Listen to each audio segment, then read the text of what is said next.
Yo, what's up, y'all's chosen people? This is your boy, y'all's chosen one. This is we're going into the great book of Jasher. We're in chapter 19. As you can see on the last chapter, we just saw a little bit of what these people in Sodom and Gomorrah was doing. These Hamite people were doing. Now we're gonna come to the conclusion of what they was doing before it leads up to their destruction. You know what I'm saying? So let's take a further look at what they was doing. Remember, they was doing wife swapping. They was stealing. They was they was robbing and stealing. They were obviously they was homosexuals. We know that. Um, having orgies with kids, having pet. They were pedophiles. I mean, it's ridiculous. They were having sex with each other, kids, virgin kids at that. Virgin kids at that. Well, I would hope that their kids would be virgins, but yeah, they virgin kids, and they was having sex with their virgin kids, man. Faggots, faggot Hamites, man. I'm telling you, man. Pedophiles, and some of them Africans still do that stuff today. You know what I'm saying? All right, chapter 19, Great Book of Jasher. Here we go. More about these faggot Hamites. And the cities of Sodom had 4 judges to 4 cities, and these were the names: Sharach in the city of Sodom, Sharkad in Gomorrah, Zabnak in Admah, and Menon in Zeboim. Zeboim, I don't know. They could have been giants. I don't know. Zeboim, they could have been giants. Well, we know they faggots and thieves. That's what we do know. Pedophiles at that. Pedophiles too. And Menon to Metzlodin. And by desire of their 4 judges, the people of Sodom and Gomorrah had beds. Look at this. Look at this. And by the desire of their 4 judges, the people of Sodom and Gomorrah had beds erected in the city, in the streets of the cities. They put these beds up in the streets of the cities. And if a man came to these places, they laid hold of him and brought him to one of their beds, and by force made him to lie in them. Made him to lie in them. That could mean anything. I don't even want to think about it. But first of all, why do you guys sit? Yeah, why do you have beds in the middle of your cities, man? For public display, you got beds. Laid hold of it and brought them to one of the beds and forced and made him lie in them. And as he lay down, 3 men would stand at his head and 3 at his feet. That should be awkward anyway. But since they were faggots, I guess it didn't matter. That would be awkward anyway. Hamite faggots. At his head and 3 at his feet. And measure him by length of the bed. And if the man was less than the bed, these 6 men would stretch him at each end. And when he cried out to them, they would not answer him. So it's like drawing and quartering this guy, man. They stretching him out. Stretching him out. And if he was longer than the bed, they would draw together the 2 sides of the bed at each end until the man had reached the gates of death.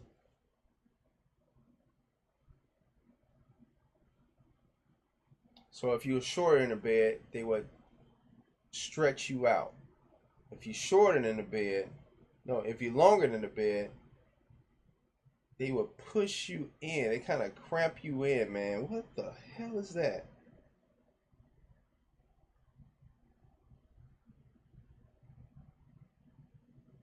Wow. So they would like distort. It would like distort you. This is like a torture chamber, like a bed torture chamber or something. Don't know if I'm sure there was a homosexual action going on there too, but in this instance, man, the bed was like a torture chamber, man. And if he continued to cry out to them, they would answer him saying, Thus shall it be done to a man that cometh into our land. So this is just to teach you a lesson. Kind of like the way the faggots do in the prisons, man. It's more of a way to show you, yeah, I'm boss. You know, this is what we do, and this is what, you know, how you represent your hood. You know, this is what we do in Sodom and Gomorrah. If you come to Sodom and Gomorrah, this is what you're gonna have to face. This faggotry, this evil, this abomination. And you want to be an Egyptologist? You want to be part of these freaking Hamites?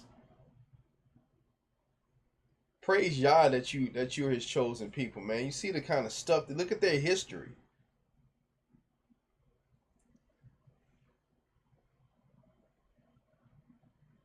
And when men heard all these things that the people of the cities of Sodom did, they refrained from coming there, just like in your hood. No, you don't want to go to Compton, man. You know what I'm saying? You don't want to go to South Central. You don't want to go to Fourth Ward.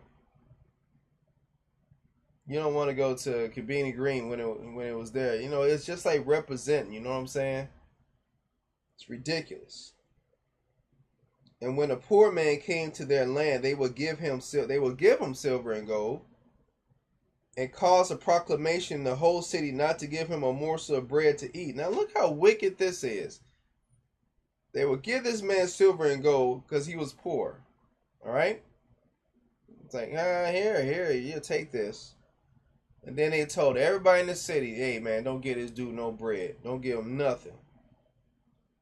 And if the stranger should remain there some days and die from hunger, not having been able to obtain a morsel of bread, then at his death all the people of the city would come and take their silver and gold which they had given to him. Now see how wicked that is?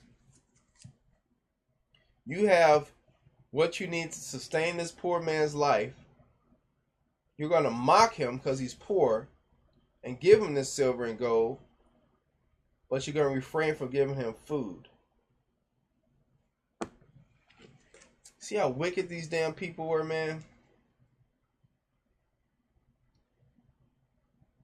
And then they took it back once he died. And those that could recognize the silver and gold which they had given him took it back. And at his death they also stripped him of his garments, and they would fight about them, and he that prevailed over his neighbor took them. So here you go with their faggotry stuff again. They want to strip him of his garments till he was naked. Freaking faggot Hamites, man. So they stripped him of his garments. Probably didn't give him a proper burial, man. They stripped this guy of his garments.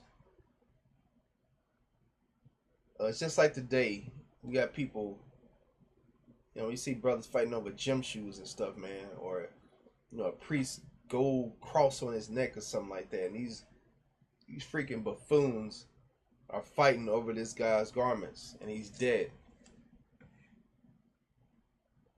They would after that carry him and bury him under some of the shrubs in the desert. Look at that. Look, man, is that a proper burial? You bury this guy in some shrubs. It's just like some idiot Israelites, these gangsters Israelites. They shoot somebody and leave them stinking on a railroad track or something. So they did all the days to anyone that came to them and died in their land. So thing was, man, the word was getting around about Sodom and Gomorrah. Don't go to Sodom and Gomorrah. It's filled with violence, corruptness, and the same thing is going to happen to Babylon. Yeah. Same thing is going to happen to Babylon. The virgin daughter of Egypt. This is Sodom and Gomorrah. Same way when we see the Most High is going to wipe this place out, he's going to wipe Sodom and Gomorrah. He's going to wipe this place out just like that, because the iniquities. Your cup of wrath is almost full, Babylon. And in the course of time, Sarah sent Eleazar to Sodom to see Lot and inquire after his welfare. Now, dangerous, dangerous, dangerous. And as we can see, you know, Eleazar was Abraham's right-hand man. You know, Abraham didn't have an heir in his house. He sent Ishmael out, so he didn't have an heir. You know what I'm saying? And Eleazar went to Sodom, and he met a man of Sodom fighting with a stranger. And the man of Sodom stripped the poor man of all his clothes and went away. What a faggot. See this faggot? Well, I'm just going to take your clothes. Give me that. Can't stand faggots, man. And I hate thieves too. And this poor man cried to Eleazar and supplicated his favor on account of what the man of Sodom had done to him. So Eleazar was probably a strong guy, you know, probably a righteous guy, knew what was right, knew what was wrong, and obviously he saw that that was wrong, so he was going to take action. And he said to him, why dost thou act thus to the poor man who came to thy land? And the man of Sodom answered Eleazar, saying, is this man thy brother? Or have the people of Sodom made thee a judge this day, that thou speakest about this man? And see, look at this little faggot. And Eleazar strove with the man of Sodom on account of the poor man. And when Eleazar approached to recover the poor man's clothes from the man of Sodom, he hastened with a stone, smote Eleazar in the forehead. So he gonna rob this man's clothes. In modern day, if this guy had a gun, he probably would have shot Eleazar, man.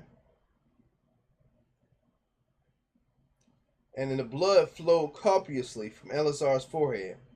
And when the man saw the blood, he caught hold of Eleazar, saying, give me hire for having rid thee of this bad blood that was in thy forehead. For such is the custom and the law in our land.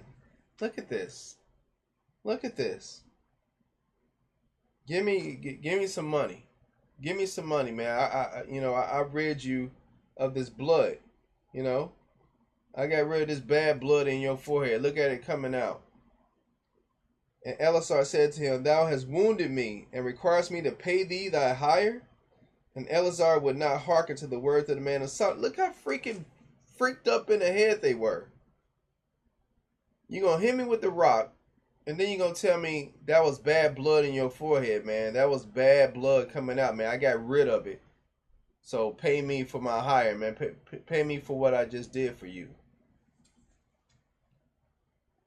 And the man laid hold to Eleazar and brought him to Shachra, the judge of Sodom, for judgment. And the man spoke to the judge, saying, I beseech thee, my lord, thus has this man done. For I smote him with a stone, that the blood flowed from his forehead, and he is unwilling to give me my hire.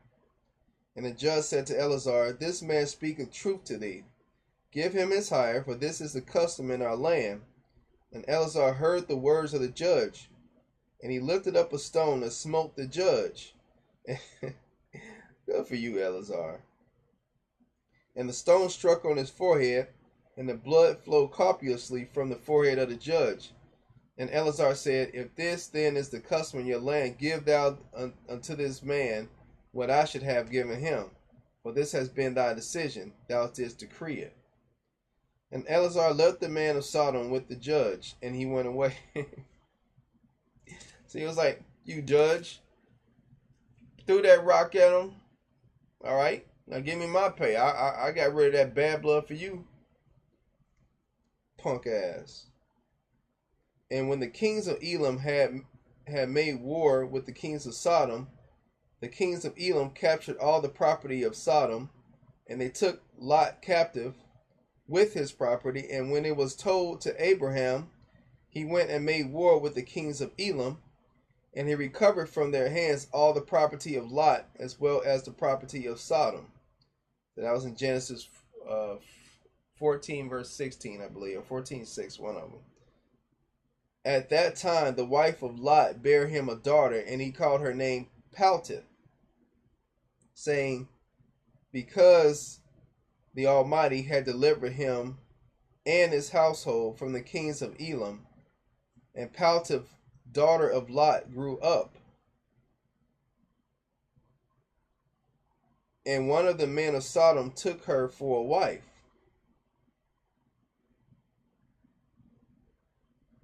All right.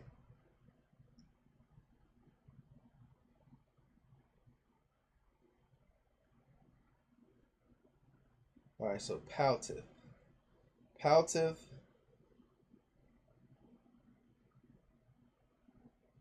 So Paltith was Lot's daughter, and then she took one of these faggot Canaanites to be. She took one of these faggot Hamites. She grew up, and one of these faggot Hamites was her husband, and I'm glad his ass got destroyed too. And a poor man came into the city to seek a maintenance.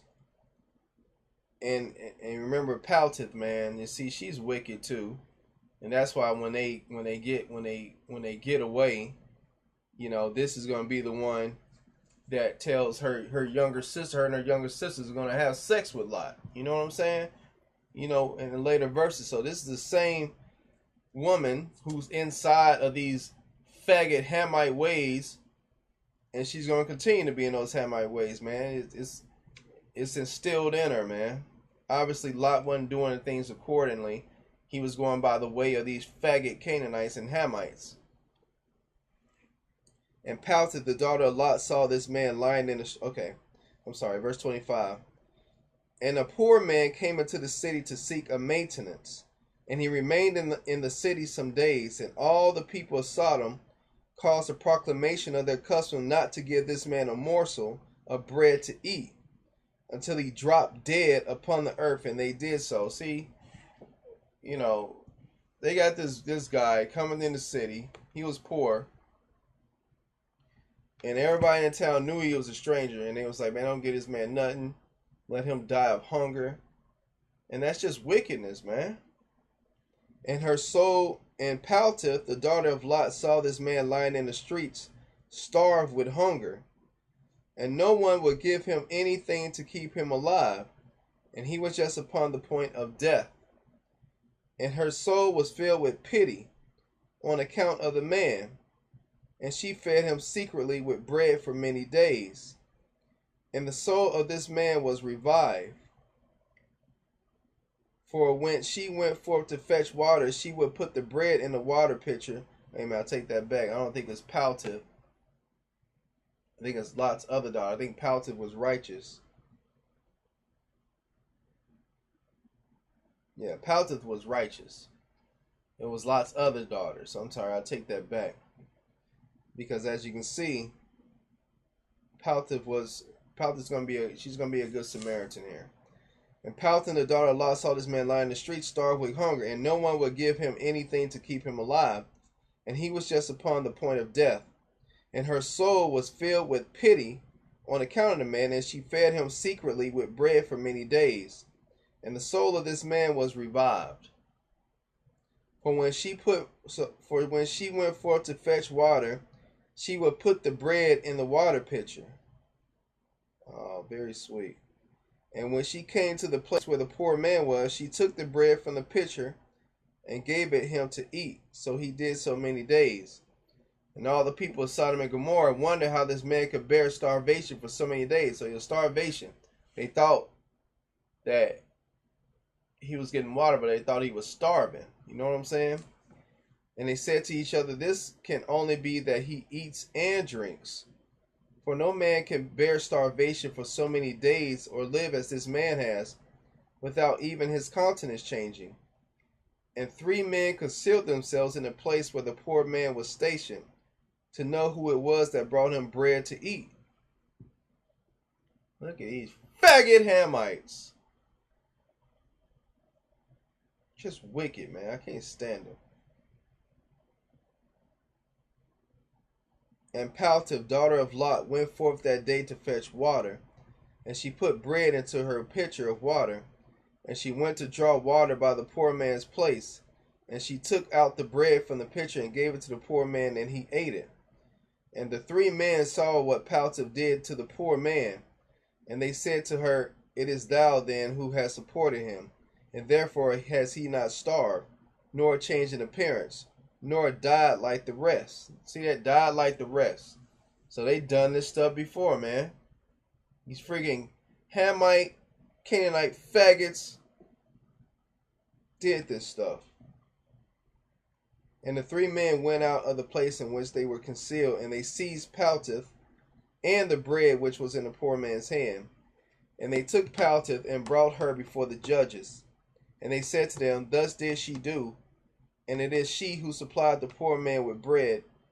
Therefore did he not die all this time. Now therefore declare to us the punishment due to this woman for having transgressed our law. And the people of Sodom and Gomorrah assembled and kindled a fire in the street of the city. And they took the woman and cast her into the fire, and she was burned to ashes like a witch. It was a witch hunt. They got her, they burned her. Burned her. And in the city of Alma there was a woman to whom they did the like. For a traveler came into the city of Alma to abide there all night, with the intention of going home in the morning. And he sat opposite the door of the house of the young woman's father, to remain there, as the sun had set when he had reached that place. And the young woman saw him sitting by the door of the house. And he asked her for a drink of water, and she said to him, Who art thou? And he said to her, I was this day going on the road, and reached here when the sun set. So I will abide here all night, and in the morning I will arise early and continue my journey. And the young woman went into the house and fetched the man bread and water to eat and drink. And this affair became known to the people of Admah. And they assembled and brought the young woman before the judges, that they should judge her for this act. The act of helping another human being out, man.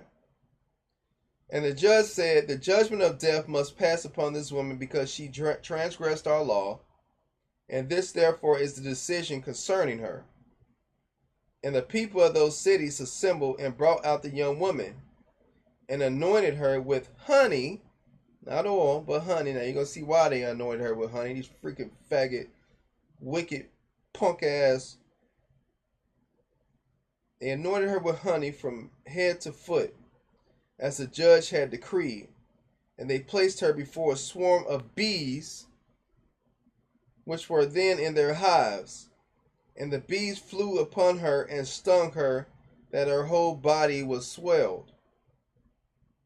And the young woman cried out on account of the bees, but no one took notice of her or pitied her, and her cries ascended to heaven. And Yah was provoked. See, that was the last straw. And Yah was provoked at this and at all the works of the cities of Sodom, for they had abundance of food and had tranquility amongst them, and still would not sustain the poor and the needy. And in those days their evil doings and sins became great before Yah. That's in Genesis 18 verse 16.